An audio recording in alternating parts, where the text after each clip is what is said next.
and welcome to tonight's event. My name is Chris Stewart. I'm going to be the host for this evening. I'm going to be chairing this fun and games here at the Festival of Ideas.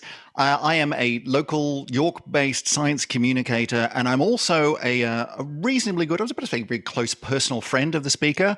He might disagree, but we know each other pretty well, and that's why I'm really looking forward to tonight's event, because if there's one thing that tonight's speaker really enjoys, it's having a good old chinwag about some really interesting and often very strange ideas. So we'll get on to the topic of tonight's discussion in a minute. But before we do, I just wanted to mention a couple of technical notes for those of you who are listening at home. I'm looking down the bottom of my screen, and we're rapidly approaching the 3,000 mark there on participants. So well done, York, for turning out.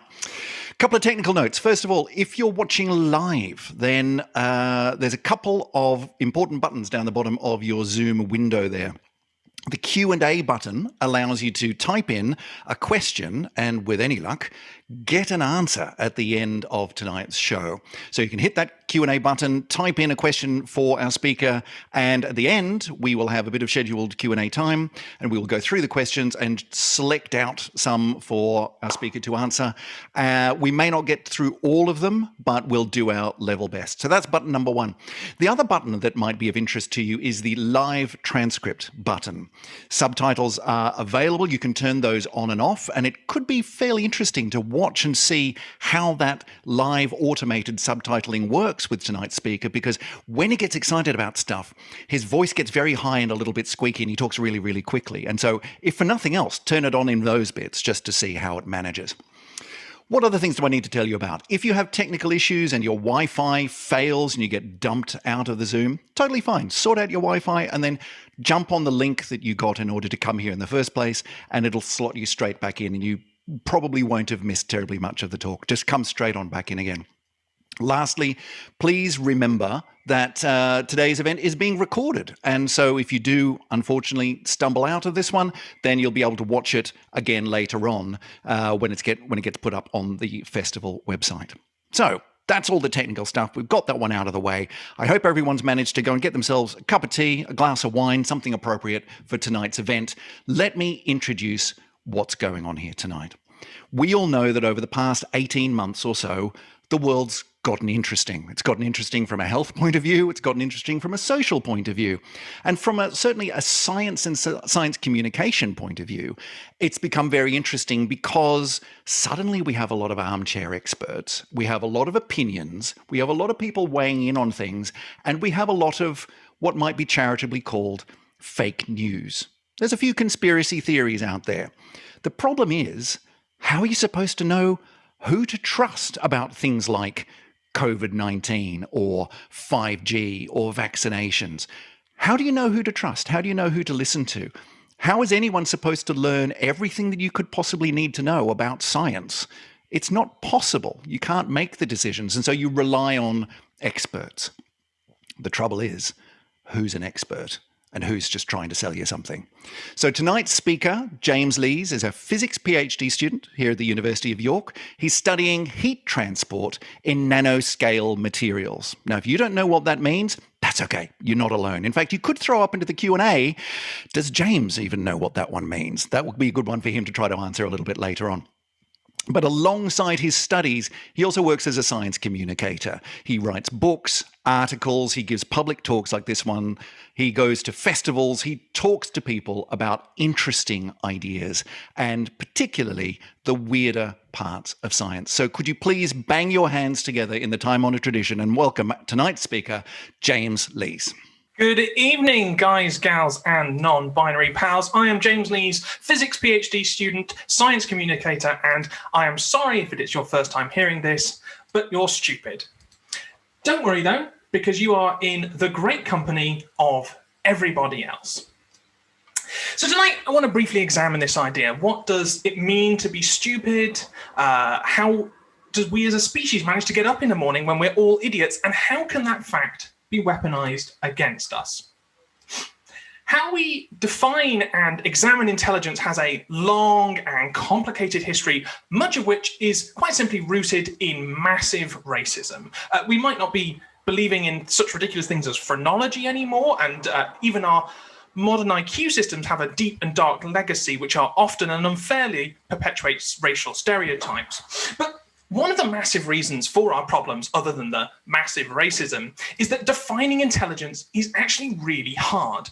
Other than massive racism, it's IQ, emotional intelligence, academic ability, street smarts, and even just our ability to survive and thrive in a modern world are all interlinked but difficult to measure. However, it's pretty obvious that some people are simply more intelligent than others. This is a fact that we come across in our daily lives. So in a move that will make 1,000 academics kick and scream, I'm going to force intelligence into a very simple and quite ill-fitting definitions. Intelligence is knowing stuff, or the ability to acquire, retain, and then use that knowledge. I don't want to dwell too much on the ins and outs of this idea, but it's probably one of the easiest definitions and the one most compatible with our general experience. When we think of a clever person, we think of somebody that knows a lot. So how much do people know? Before this talk began, there was a series of questions on the screen, and I've put those back up again for you to have a very quick go at now if you didn't have a chance earlier. Now, these are not trick questions, and nor have I just pulled them out of the blue. They actually come from a scientific study into general knowledge called Norms of 300 General Information Questions, Accuracy of Recall, Latency in Recall, and Feeling of Knowledge Ratings. This was a scientific study from the 1980s into general knowledge and trying to find out just how much people really know. It used 300 questions taken from fact books and tend to pair them up as an easy question and a hard question. So, for example, what is the capital of France? Paris. And that's paired with the question, what is the capital of Finland? Helsinki. An easy one and a hard one. These questions were then posed to people in order to get some sort of comprehensive idea of how many they could answer and also how well they thought they knew the answer that they had given, how confident they were in it, and a whole bunch of other things as well. This study was performed to try and get some sort of baseline, a control group that other experiments looking at specific groups of people could be compared to. There is a lot of really interesting stuff going on in this paper that we simply don't have time for today. But one of the most exciting things is that this paper was actually followed up over 30 years later. So we've got the original paper here, which you can go and look up online if you want. But in 2013, a bunch of scientists repeated the same experiment, though actually this time there was only 299 questions because the question about Yugoslavia was no longer relevant.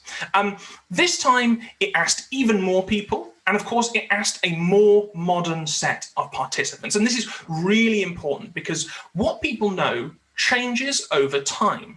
We'll come back to the studies themselves in a moment, but I want to go through these initial questions that I put up. Let's take a look at the answers and, crucially, what percentage of people got them right.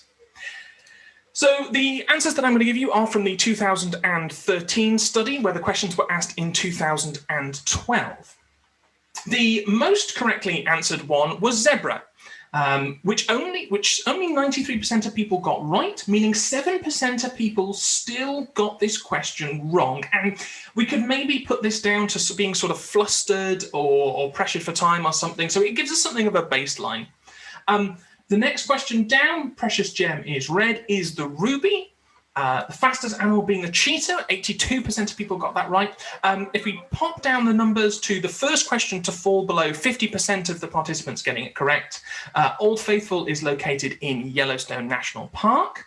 And the last name of Batman's secret identity is Wayne. It's Bruce Wayne. Do the next 5 very quickly.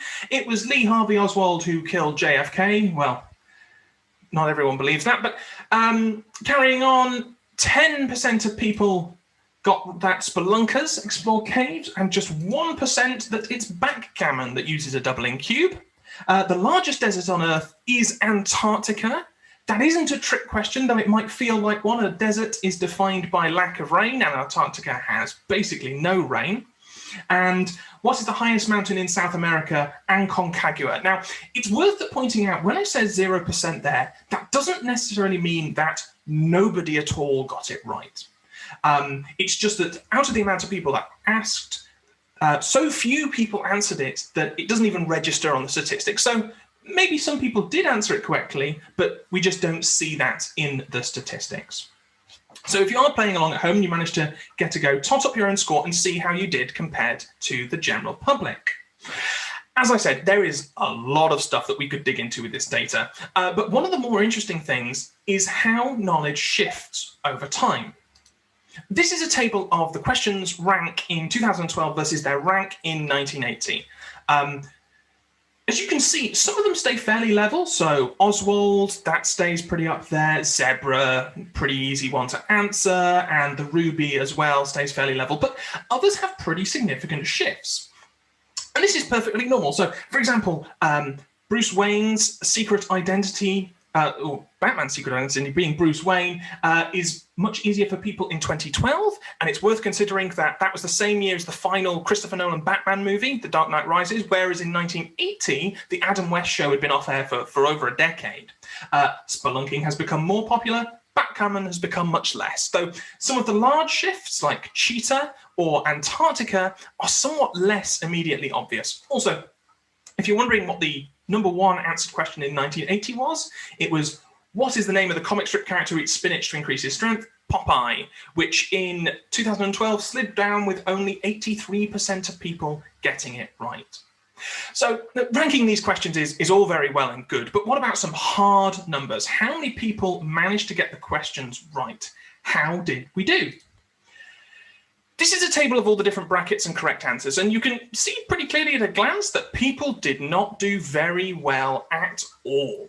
There's a lot of stuff in there, but just the zebra question alone was the only one that was answered correctly by more than 90% of the people. And a full 50 questions were answered correctly by 0%. Again, remember, that's not strictly that no one got it correct, just such a low number of people that they didn't turn up on the statistics. In fact, we can do some maths on this table and show that only 30% of the questions were answered correctly by more than 20% of the people. And remember, this was a set of questions designed to have half of the questions be easy. And this is where my grand claim that we are all stupid comes from. It turns out that deep down, all of us just don't know a lot of stuff. But should that really surprise us?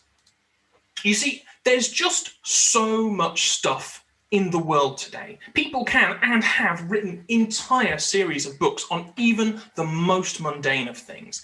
Anything you can think of could easily fill a section in the biggest of libraries. It would be utterly impossible to read all of these things, let alone process and properly understand that knowledge. We also need to remember that new information, new knowledge is being created all of the time. Almost across the board, there were less correct answers given in 2012 as compared to 1980. In fact, half as many correct answers were given. But people aren't actually getting dumber. Think of prime-time television watchings. I'm sure you hear about all the numbers all the time. X many million people tuned in to view the latest season finale of Coronation Street, something like that. All of the top 20 UK TV programme audiences happened before the turn of the millennium. And with the odd rare exception, such as Boris Johnson's statement to announce the start of the COVID-19 lockdowns and the 2012 Olympic Games, big-time audience members have been falling rapidly since. And this makes sense. Despite the fact there's now a growing audience of people with easier access to watch television, we're no longer restricted to just a handful of channels. There are now literally hundreds, if not thousands, of television channels for you to watch, along with on-demand TV, Netflix, Disney+, or even just watching videos on YouTube. There are even lots of other options for that same kind of low energy relaxation time, such as video games and social medias, which just weren't about in 1980. It's much the same for knowledge. On the whole, people are generally getting smarter thanks to better and better education systems throughout the world. IQ rates are rising, but the rate at which available knowledge is increasing is just so much faster. A genius in the Renaissance likely knew way less about the way the world works than the average high school student today. There is just so much stuff we do not know. For example, did you know that you have an entire second circulatory system? Sure, you've got your blood in your veins and the whole circulatory system that way, but you have an entire separate limbic system throughout your body which does exactly the same thing, but for waste. Or how about birds have solid lungs? They don't have lungs that grow bigger and smaller like ours, but rather they have air sacs which push and pull air through their solid, rigid lungs. Of course, both of these systems, as you can see, have huge amounts of information attached to them. The names of these parts, what they do, how they work, the different variations, the diseases that can affect them, and how to treat those diseases. And yet, chances are, you probably didn't know the basic fact that they even exist. Now, I hope by now that you have accepted that you and everyone else, myself included, knows next to nothing about the world. But does knowing that birds have solid lungs, or that crocodiles actually have two like us, but they're one after each other, or that the highest mountain in South America is Aconcagua, really matter? Well, no, it's not going to affect your daily life. So surely then the important things, the stuff that does affect us and we really should know about, we're much better with, right? As the title says, it's a failing grade here too. A 2013 survey of the great British public found that when asked about the facts behind a variety of hot button issues, the vast majority of people were wrong, and not by a little. On the screen right now is some of the questions that were asked, along with the actual answers and the answers given. The average answer given, which means that it's all of the given answers added together and divided by the amount of people asked. And to pull some of the key facts here, because there's a lot there, people on average believe that there are 5 times as many Muslims in the UK as there are, 5 times as many asylum seekers, and 35 times as much benefit fraud as there actually is. Remember, these are averages. So approximately half of the people answering gave even higher numbers than these already wildly high values. And if you believe that far more people are unemployed, claiming benefits fraudulently, are getting pregnant as children, more crime is being committed, all of which are things that come out of this survey, well, that's going to have a leaning on your political beliefs. They're going to be pushed in a certain direction.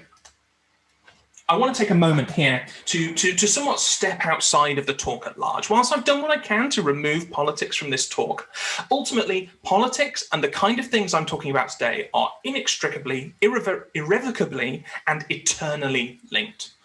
My own political biases should already be pretty clear, and much of the impetus for this talk has come from my interest from the various forms of political misinformation exhibited through the last 10 years or so. However, it should be noted that I believe what I have to say is relevant to all people in all times and all places. Many of the things we will go on to examine can be discussed as happening from all sides, and a more detailed examination and discussion of this should happen. We do not have time to do so today. But certainly within a UK context, there is very much a push from one particular side. So, with that out of the way, how is it we manage to make it as a society when we are all hardly one step above a drooling amoeba? The answer is very simple. Strengths and weaknesses. Everyone has plenty of things that they're good at. I, for example, quite good at history. I know lots of interesting facts. I enjoy reading and talking about history. More pertinently, of course, I'm also quite good at science. Or at least I hope so. And more than that, I'm pretty good at talking to people, teaching people interesting stuff, or again, at least I hope you think that. And this has led to things like book contracts and even a podcast, Science Possibly, a light-hearted discussion podcast about science, which you can find on iTunes, Spotify, or wherever you listen to your podcasts.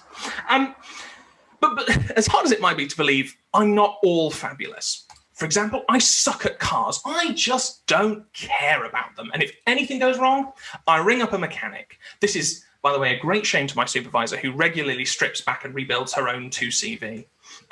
Languages as well are something that I've always struggled with, despite variously trying to learn languages, sometimes for years at a time. It's just something that I cannot do. My brain just doesn't seem to work like that. I will forever be stuck as an annoying, uncultured Englishman. So if you want someone to do a talk about history, science, maths, or some of the other things that I'm good at, then great. But if you want your car fixed, stay well away. And this is basically what sets humanity apart from the other animals. It's this ability for us to specialize in what lets the humanity alone be able to do what it does. Now, it doesn't have to be the case that everyone can do everything. If you can't build a house, no problem. Let someone else handle that while you make sure that there's food available in the shops for them. The idea of this specialism works at every level of society, right down to friendship groups and households. Some people are just better at doing one thing than others. So it's better for those people to work on the things they do best, so others can use their time more usefully elsewhere. But it's also this specialization that causes us to be stupid. Over time, humans have become more and more specialized. We end up hyper-focused on the knowledge surrounding our particular interests and jobs, such that we don't even know the basics about other simple everyday things. I might be able to tell you, for example, about scanning tunneling microscopy and how it relates to Fermi-level issues in graphite surfaces, but that doesn't mean that I know anything more about cars than petrol goes in, car goes vroom. When we take this idea to its most extreme, we get experts. Humans are still, technically speaking, generalists. We're not like robots who really only can do one or two tasks. But across the world, there are many people who dedicate years of work and study to fields of knowledge, and their breadth and depth of experience grants them the title of expert. Take, for example, Baroness Eliza Manningham Buller, retired spy, ex-head of MI5, and now crossbench peer in the House of Lords. If you want to talk to someone about national defence and intelligence operation, she's your lady. What about Sir Harpal S. Kumar? Several decades of medical research and time as the chair of the Cancer Research UK before taking a job as head of innovation at Johnson & Johnson. A man who you can turn to if you want some big picture medical research advice.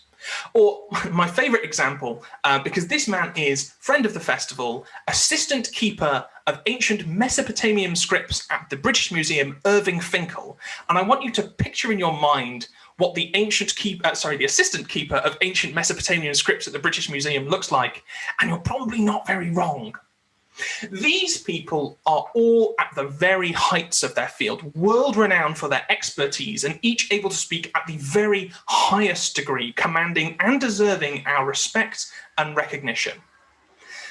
But if you had a toothache, or perhaps your computer was infected with a virus, you wouldn't call on them. Even within what might be considered nearly their stuff, they might not even know the basics. Could, for example, scientist Sir Kumar tell you the first thing about how atoms work? Or could leading historian Mr. Finkel tell you about the key figures of the Wars of the Roses? Despite the limits of their knowledge, experts are unbelievably important. These are the kinds of people who are vital for leading countries through great crises, for expanding the bounds of human knowledge, and for creating the things that we now enjoy in our everyday life. But there is a problem, and it was summed up by this man.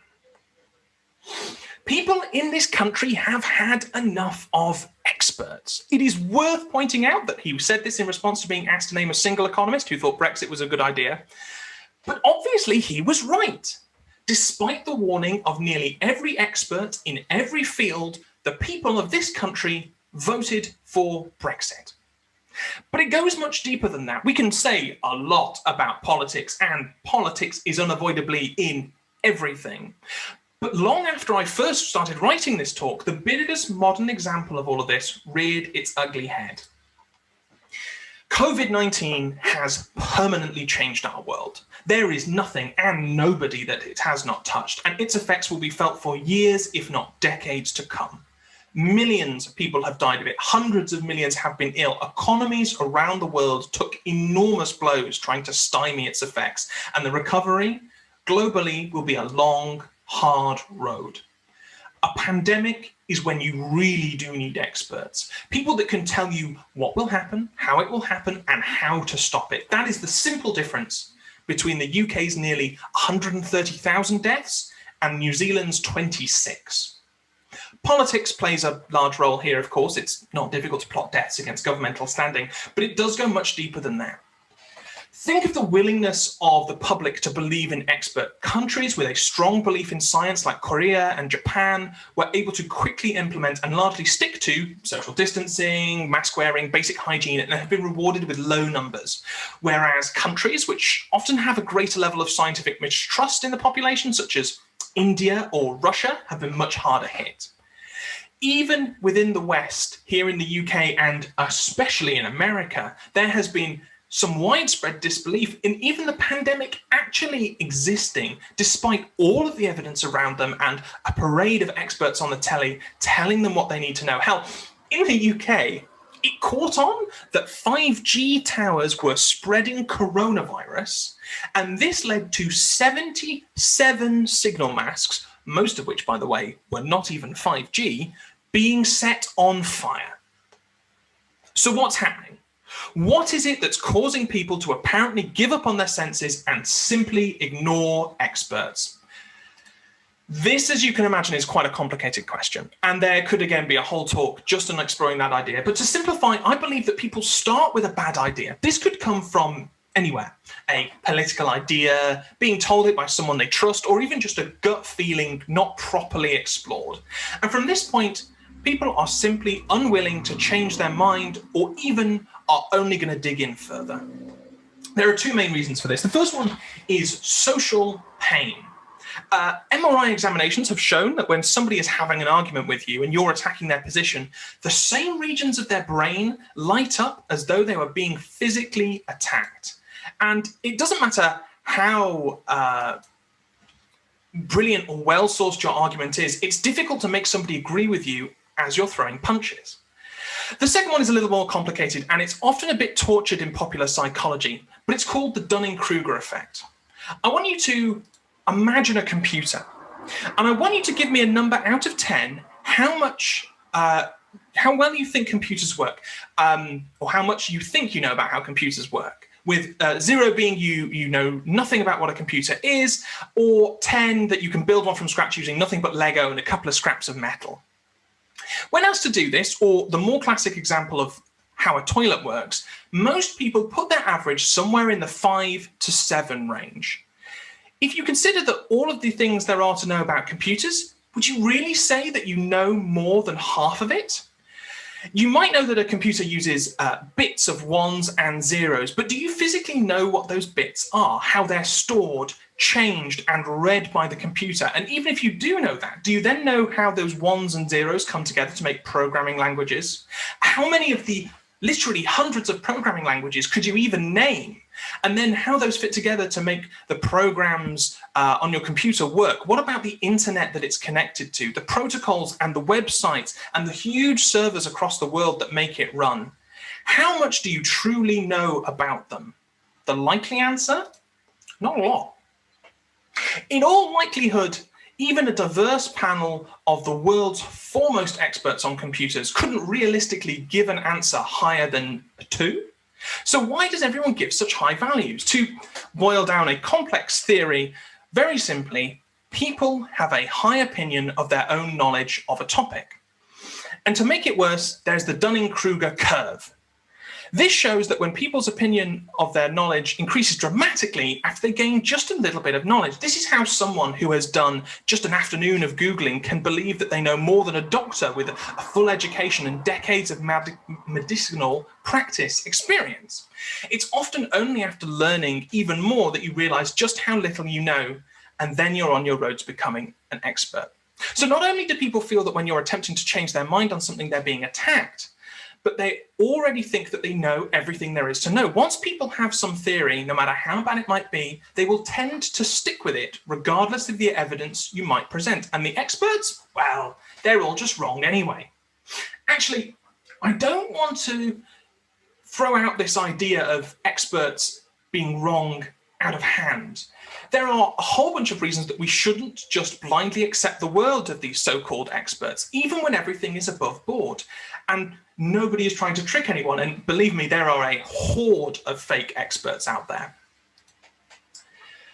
The single biggest issue is the media filter. Unless you are a scientist yourself or have a very particular group of friends, then you're not going to get all of your science from the horse's mouth. When some big new discovery is being made, you're not going to go and read the actual scientific paper, a fate I wouldn't wish upon my worst enemy. Instead, you're much more likely to read about it in some newspaper or off social media. That means that everything you're seeing is going through a journalist, or maybe even a series of journalists and media types, and we need to consider what that means. Firstly, we need to remember that journalists are, by and large, not scientists. That is not perhaps as true as it once was. Sorry, lost my train of thought there. This is not as true as it once was, thanks to the growing field of science journalism. Reporters are often now more trained in the stories that they print, and an increased investment in science outreach projects twinned with platforms like Twitter has allowed for much more bridging of the gap. But it's not uncommon that they won't fully understand whatever it is they're writing about. Even the best media can fall prey to misunderstandings, oversimplification, or exaggeration.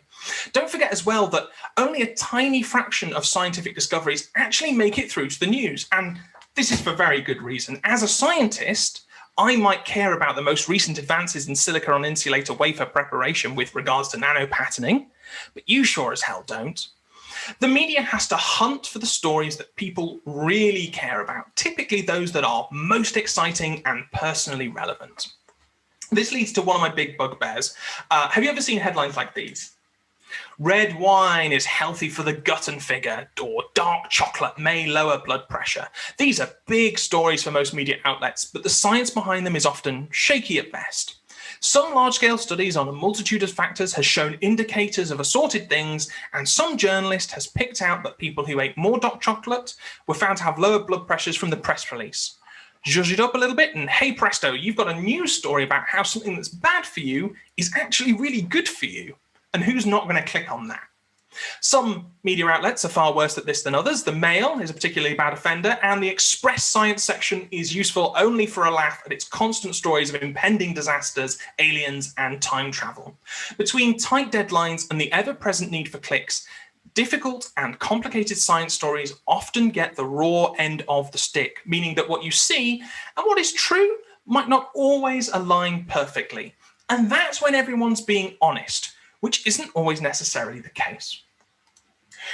But it's not just the media boffins desecrating the pure, unimpeachable field of science. It's the scientists themselves, because humans are not perfect. Science is not either.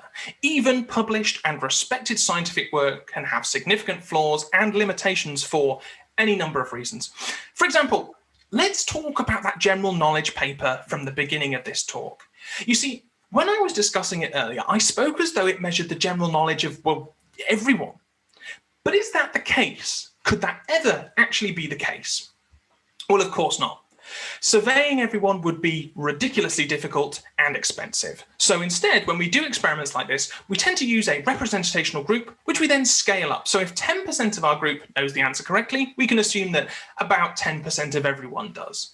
It's not perfect, but it's the best we've got. So for the general knowledge paper, there were about 671 participants in 1980, and that was a little bit better in 2012 with about double that number. Although the figure needs to be taken with a pinch of salt in both cases, because not every person answered every question, which further brings down our statistics.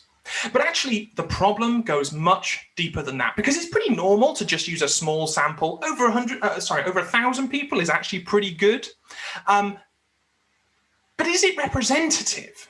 And this is when we hit our big snag, because everybody doing this study was living in America. And not only that, they were actually all first-year psychology students. This means that they were all about the same age, level of intellectual ability, similar lifestyles, upbringings, and overwhelmingly white and wealthy, though there was a 50-50 male-female split. So how could such a group ever be an informative sample for the country, let alone the rest of the world? Would a Mongolian farmer really be expected to know the same things as an American student? But it's not that this study is a bad apple. Any kind of study involving people typically uses weird people. That's an acronym, by the way. It stands for Western, educated, industrialized, rich, relatively speaking, and democratic. It is the shaky fundamental ground that huge amounts of medical and psychological research stands on. This does, of course, happen for a reason. And no scientist ever really wants to use such an unrepresentative sample, but doing things properly is usually just prohibitively difficult or more likely too expensive to ever actually happen. So research often just falls on the most readily available test group around. Undergraduate students who can even be paid in course credit rather than money. And it's not just the weird problem. Scientific research is filled with large methodological flaws which are, for practical or financial reasons, near enough unsolvable. Science just has to do the best it can with what it's got whilst trying to get better all the time. These problems are myriad and existential, such as the reproduction problem, where a good portion of the papers out there can't be repeated by anybody else, or the positive publication bias, where it's very hard to get a paper published if you don't show a positive result, when in truth, showing that you can't get that positive result can be equally as important. But I want to bring that scale down just a little. In 2013, the hashtag overly honest method exploded on Twitter. It encouraged scientists of every type to come forward and tell the world of their less than ideal reasons for choices made during their research. There were hundreds of tweets and subsequent articles, blogs, etc. exploring these, but I want to share a few of my favorites with you. Experimental time points were chosen so that I didn't come into the lab in the middle of the night or over the weekend. That is one that I've very definitely done myself, and I can bet you near enough every single scientist has. Blood samples were spun at 1500 RPM because the centrifuge made a scary noise at higher speeds. Reagent became unavailable in 2002 because nobody wanted to order more and risk being added to terrorist watch lists. And my favourite of them all, we don't know how the results were obtained. The postdoc who did all the work has since left to start a bakery. These are just some of the minor things which happen in research all of the time, and we can relate to them because, believe it or not, scientists are humans too. The world, and thus our research, is never perfect. So you can't trust scientists. Just because it says so in a paper doesn't mean it's true. Well, yes and no. For all of the reasons we've just discussed and more, you can't take some scientific claim and assume it's 100% accurate. But with that in mind, the scientific community works very hard to get as close as you can. There are processes of peer review, scientific consensus, and a rigorous research standard which aims to make sure that we get the best of a bad situation. So generally speaking, you can trust experts. Just don't necessarily take them as gospel all the time and on everything. A little distrust is okay. But what if we take that distrust too far? Conspiracy theories might seem all the rage today, but they've been going on for thousands of years. What is or is not a conspiracy theory is up for some debate, but again, I'm going to use a simplified and somewhat tortured definition here as the belief in some secret, large-scale project whose believers tacitly reject any evidence against the idea on belief, not merit. To take the most obvious bogus conspiracy in the world out there is the flat Earth. This is a utterly ridiculous notion. If this was the case, then it would be a cover-up on the highest order. Every government official, every scientist in the world would need to be in on it. Having a flat Earth changes everything. How GPS works, how astronomy is performed, weather patterns, how shadows work, airplane flight paths, and even how to sail a boat. The Greeks were able to give a pretty good guess at the circumference of the round Earth before the year naught. Even in so-called flat Earth documentaries, these people often set up experiments and then prove that the Earth is round before explaining it all away. And this massive cover-up across every successive government in every country, regardless of race, religion, politics, and creed, what's it for? Often the answer to that is this rather nebulous control. So what's going on here? Why do people believe in these blatantly ridiculous things despite a total lack of evidence? That answer comes back to just how very stupid we all are. The world is a very complicated place. A machine with billions of moving parts, people doing things with unintended consequences, forces of nature like sudden illness, large societal shifts all around the world which we do not understand and can leave us behind. changing technology, devastating freak accidents. To live in our modern world is to live in a world that we do not and cannot fully understand. Bad things happen to us and to those around us for no good reason. And we don't understand why. A financial crash, a war, or a plague. At the end of the day, many of these things are so complicated and have no real purpose behind them. We as humans simply don't like that. We like things to happen for a reason. And this is where many conspiracies seem to spring from. All of those bad things that have been going on recently, the reason your life isn't going how you thought it would, well, it's all the fault of the Masonic New World Order. They are the ones systematically making life harder in order to increase their control. Or how about those damn Reds, the communists who are causing every ill in America? It's them who are out to get you and you must defend yourself from. A simple narrative of good versus evil. Easy enough for a child to understand. Or what about Princess Diana? She was an important woman, world beloved, who had recently snubbed the old and powerful family of the English royals. Could someone that famous really just die in a car accident? It's not a conspiracy if we simply ask, was she pregnant with Fayad's baby? How did the car manage to hit a pillar in such a sparse tunnel? And how could a trained bodyguard be drunk on the job? It's not a conspiracy, it's just asking questions. Of course, what you don't tend to hear is that these questions have already been asked and answered to the fullest extent possible. She wasn't pregnant, they checked, the bodyguard was known for drinking on the job, and as for how the accident happened, it was sheer, dumb, unfortunate luck. In fact, if this was an attempt to kill her, it was a pretty bad one. Computer simulations have shown that had she been wearing her seatbelt, she likely would have survived, or if the car had crashed in basically any other way or managed to avoid that pillar, she also would have been fine. Far too much time and money have been put into examining the circumstances surrounding Diana's death, and we can truly say now, without a shadow of a doubt, as much as we can ever know anything, that it was simply a sad accident. One of these happens every day, just usually to much less famous people. But the question, the simplicity of it being a murder for her knowing too much, it's easy, satisfying. Conspiracies have this lure to them, to a dark, primordial place in our brains that just wants to shut out the complicated and unknown modern world for this easy to understand story. And that lizard brain fear is very easy to weaponize. In our modern world of fake news designed with clear political purposes, this is increasingly obvious. There are people now so deep in the American QAnon conspiracy that they are able to overlook the despotic actions taken by Donald Trump and call for him to take over as a dictator because they believe, and this is somehow not a joke, that he is leading a secret underground, that's literally underground in tunnels, fight against paedophilic Democrats, celebrities, and literal mole people, from which he will emerge victorious and lead America into a new golden age where it controls the world.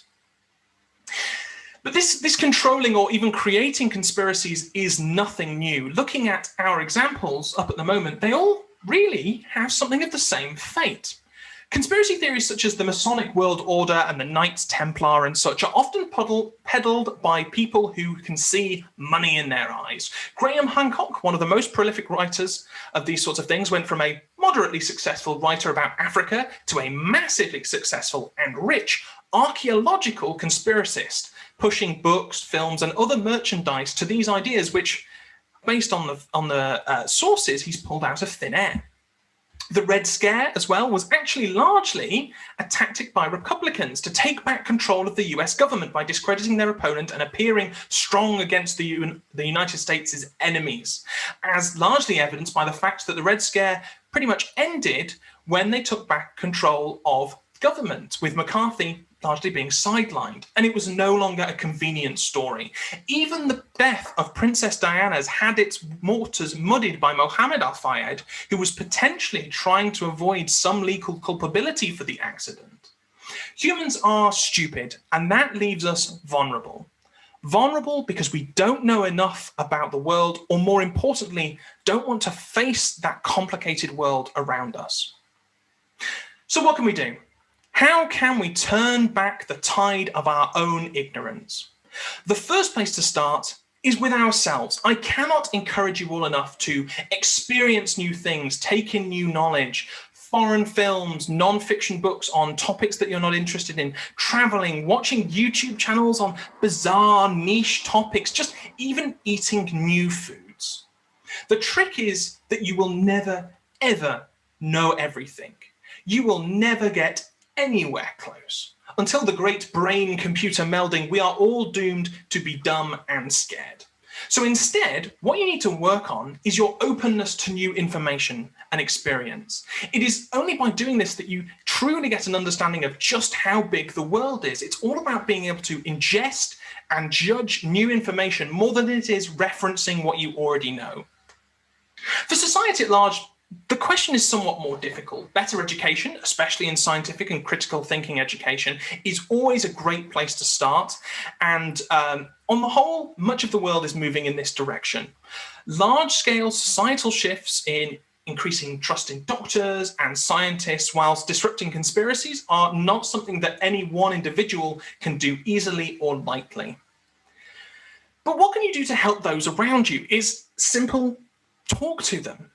Don't argue, discuss. Lead by example in what you do, believe, and say. To force someone out of conspiratorial views takes intensive full-time programs, which can be compared to, not unreasonably, to brainwashing. But most people don't need that. People follow their peers. Be more considerate in the news that you share. Read the article, not just the headline. Have a think about if it's actually reasonable. Are you only jumping to say yes because it believes with your prior assumptions? Check other news sites. Do they say the same thing, or do they put it in a subtly different light? Are the facts in there reasonable? And if they're not, can you find them properly? You might not change anyone's mind, but question your own assumptions out loud when you're having a conversation with them. Don't be afraid to question your own opinions, because a lot of your own opinions have come pre-formed, as I mentioned before. Question them to yourself. Do you believe that's true? Why do you believe that's true? And say that to others in conversation. You might not change their mind, but that process is very important. There is sadly no quick and easy fix for any of this. The scourge of ignorance will never truly be eradicated, but the first step in a very long road is simple. You just need to accept that you're stupid, and so am I. Thank you very much. James, fabulous, fabulous stuff. We have a little bit of time for some questions, and I've been looking through the Q&A as we've been going along, James. I don't know if you've managed to catch it out of the corner of your eye. There's been some fascinating discussion going on. Yeah. People have been using the Q&A, not necessarily for Q&A. There's some Qs, there's a bunch of As, and there's a lot of chat going on. So I'm going to have a little bit of a sift through. I was actually making a note of this myself, and then one of our audience members threw it in as well. What you were talking about there towards the end, where you were saying, be open to experience, go and find out things, sounds a lot like do your own research on YouTube and Facebook, right? And so how do you, what are we supposed to do? Are we supposed to follow down these rabbit holes and seek out this information which could lead us into conspiracies? Or which experts do we trust? What information do we follow? Okay, that's a great question, and it's a very difficult one to answer. Being able to properly find out what are the good sources and what are the bad sources are often very difficult and sometimes deliberately obscured. Being able to properly fact check things is, for many people now, a full-time occupation. So you do need to be careful when you're doing it, and there's no simple fits-all solution to how you can find good information online. But it largely comes around to using sources that you trust and using sources that you believe are likely to be accurate. If you're doing a generic search into Google, you could be opening yourself up to a lot of misinformation. So things to be careful of. A lot of things can look off. There's a certain look to some of these things. They look cheap, they look quickly produced, that sort of thing. That's not necessarily a sign that it's bad information. This is what makes things hard, because some of these slick and really nice looking websites are actually produced by, say, companies that are trying to sway public opinion in one way or another. Or if you've ever tried looking for information on how to lose weight, there's a lot of really good looking stuff out there, which is complete and utter nonsense. So it can be really hard to try and pick the good from the bad. A good place to start, and a lot of people are going to disagree with me here, but a good place to start is always Wikipedia. Because Wikipedia, despite being a public source thing that theoretically anyone could write anything on, it has to be surprisingly well sourced and has been found to be more accurate in many cases than a lot of, say, Encyclopedia Britannica. It's actually more accurate and has a lot more information. Now, one thing that you can do, and I encourage everyone to do this anyway, is actually to just go to, most pages have a discussion page, and especially on contentious topics, reading what the various editors are saying about what's going in there can be really interesting to see what the different conflicting opinions are. This is much better for sort of bigger pages that are on people's radars. Smaller pages, which one or two people might have just done, maybe a little bit trickier, and you should never take it as gospel. It's always worth going and checking people's sources. And one of the good way to do things is whenever you come across a fact or opinion or a source, if you just Google things like, I don't know, Daily Mail lies or The Guardian scam, right?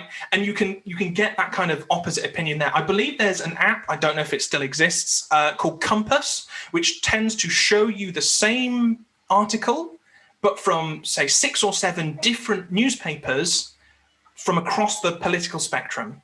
So doing your own research is really, really hard. And I saw someone in the chat put sort of, I do my own research on YouTube, and that's how I found out all of these things.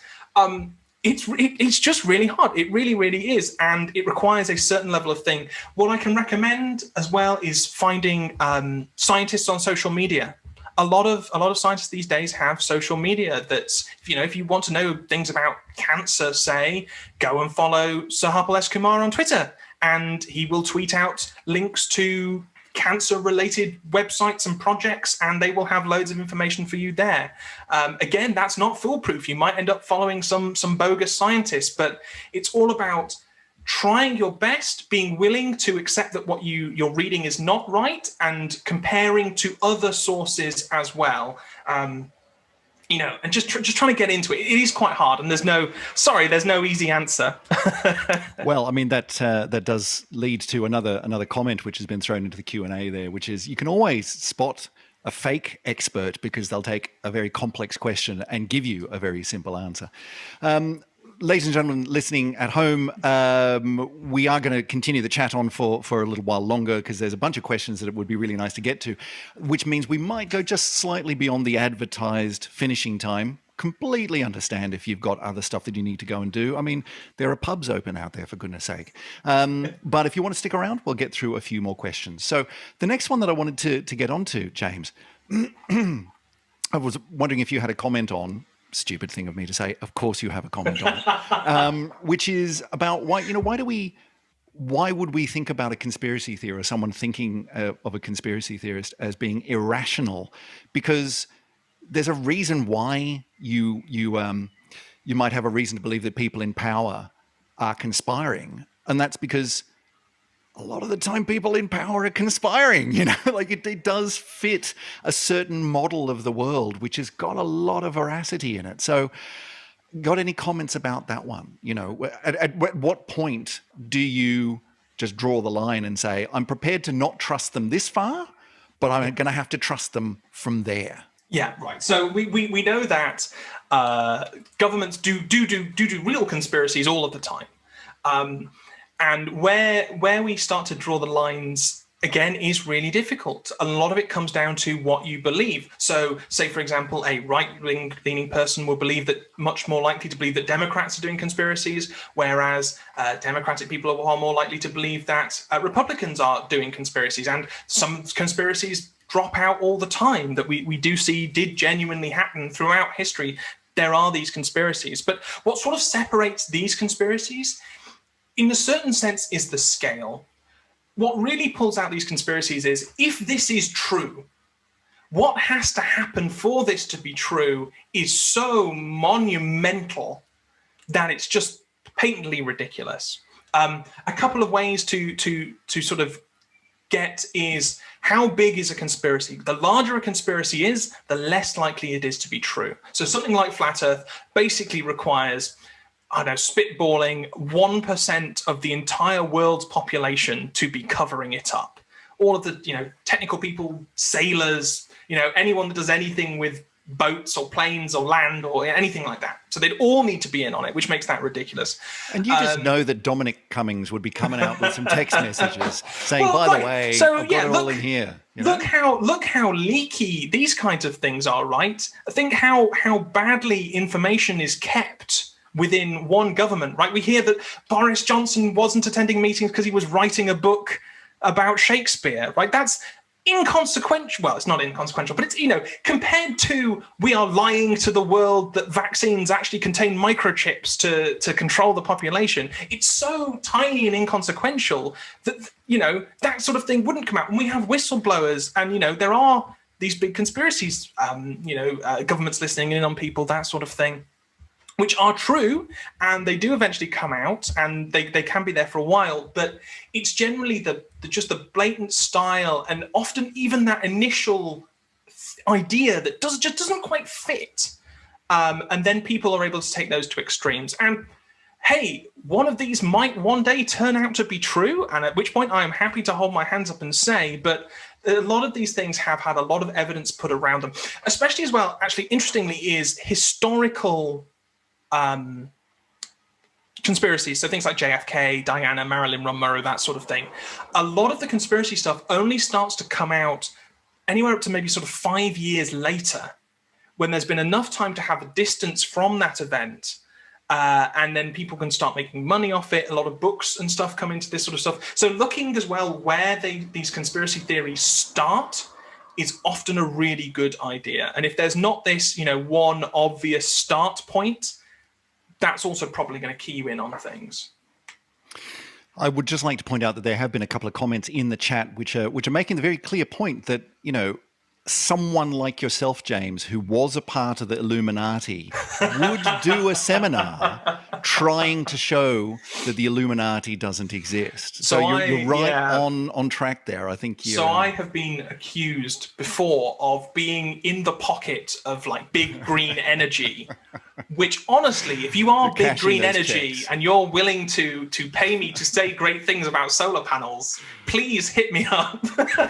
I am an impoverished student. I'll be willing to say. James would love to be on the receiving end of that. Listen, I think we've got time for one more question. And one of the earliest ones we got, actually, which I think I can probably gather together in a sort of probably a broader statement. I mean, the statement was, should we adopt a system of measurement of common sense as a means of judging intelligence? Which sort of leads to the broader question of, like, I know that a lot of your discussion about intelligence was a little bit tongue-in-cheek, right? Yeah. That we're all stupid. We're not. That's a bit rude, James. Come on. We're not stupid. We just don't know stuff, and there's a difference. And so how much of an issue is it that we put so much emphasis on measuring something which isn't necessarily meaningful? Does it necessarily mean anything to say you do or don't know this bit of general knowledge? Surely it's more important to measure something else which is of more value than, do you know what a zebra is? Like, it's surprising if you don't know what a zebra is, but some people don't know what zebras are, James, No, well, quite. So there's many times where I know certainly I'll be having a conversation with someone and we'll talk about something and they've never even heard of it before. And I think that it's really basic knowledge. And that comes from, there's a kind of cognitive dissonance, which is a lack of understanding that people don't share the same mind. And people don't know the things that you do, and people tend to assume that everyone knows what you know and somehow more. So it is difficult to measure knowledge. And also, is it important? Which is a really difficult question. Honestly, probably not. So if you live your life as dumb as bricks and you know basically nothing except how to make yourself happy and not hurt people, then that is absolutely fine. But we find But we find a lot of emphasis within certainly the West, and I know in certain places across the world, this emphasis on knowledge, and especially knowledge by rote. So I know a lot of education systems out there are still knowledge by rote. It's you must know these facts and the dates of the kings of England and stuff like that. I know a lot of history. I could tell you basically no dates at all. Dates are just not interesting or important to me. And a lot of sort of definitely Western education, or sorry, European education certainly has moved away from facts and figures to the ability to acquire that knowledge. And that, I think, is actually what's more important. It's not that you know things, it's that if you need to know something, you can learn it. The internet's out there, right? Any question you can answer is, any simple question at least, is probably answerable immediately with the phone in your pocket. It's now more about what you can do with that knowledge, how you can take it in, and then how you can use it. That's actually kind of what's important these days, and that's what I would encourage everyone to work on. Again, not how to use knowledge, but how to not how to know the things, the exact specifics, but how to be able to gain and then use knowledge usefully.